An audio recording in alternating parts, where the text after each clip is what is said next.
I'm originally from Germany. I've been a pianist since I was 7 years old. Did all the classical and the jazz. Actually, was trying for a while to be a jazz pianist by trade.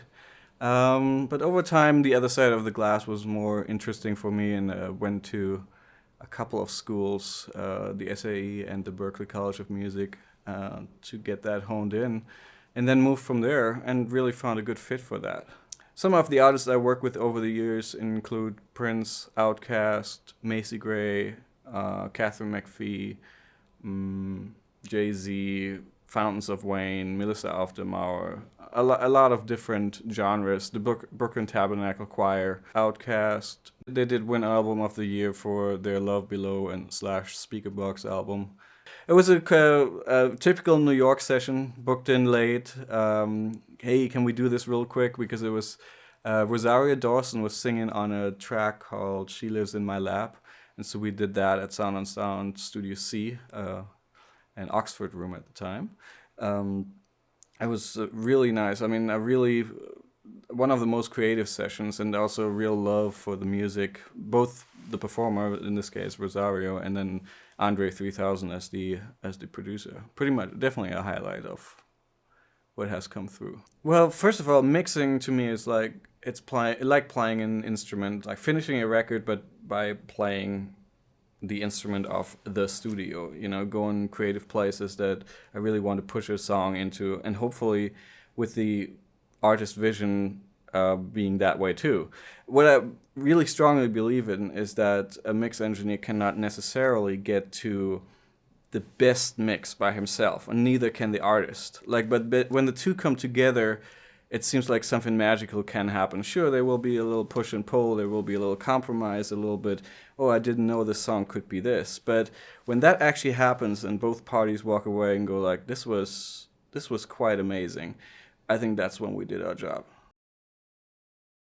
Emixing.com was invented out of necessity in about 2004 when I came to LA, because I got a lot of calls from clients that were interested in my service, but didn't have the time to come out to LA, or not the budget to work in one of the bigger studios.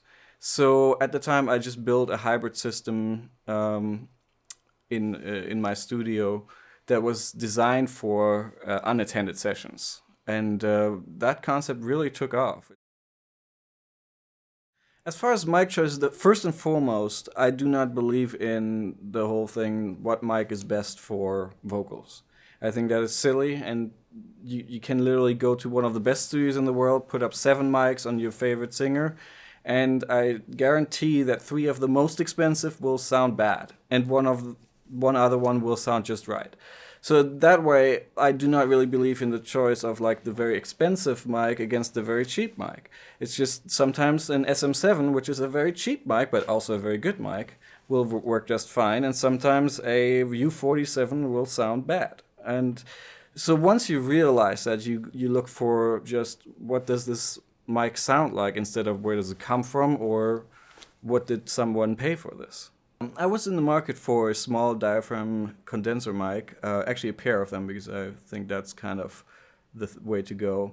To me, those mics are workhorses. I came across the C4s, I tried them out, and first did a little bit of just drum miking, etc.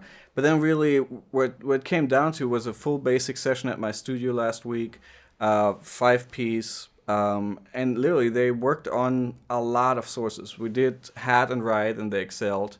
We did acoustics in mono and also XY stereo, and they were really nice. Really, I got comments from the players going like, "What mic is that?" And actually, the artist now wants to pick up a pair.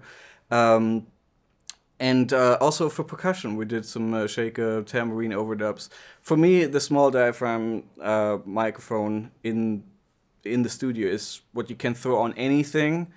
It has to work in that application, and then every once in a while you will get a sound where you go like, well, I need to try some different things.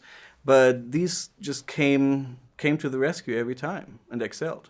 This was a very amazing experience. I mean, you get a box with the 2 microphones and a couple of more capsules, omnis and cardioids and hypercardioids, and also a stereo bar and little and pop filters. I mean, literally, all these things are normally charged extra for, like, with some other microphone companies, and this is just like a nice, workable package that just gets right to work. The C4 definitely fit the bill for me. It did exactly what I wanted to do on exactly the sources I needed to record, and they now became an integral part of my mic collection here at the mixHaus.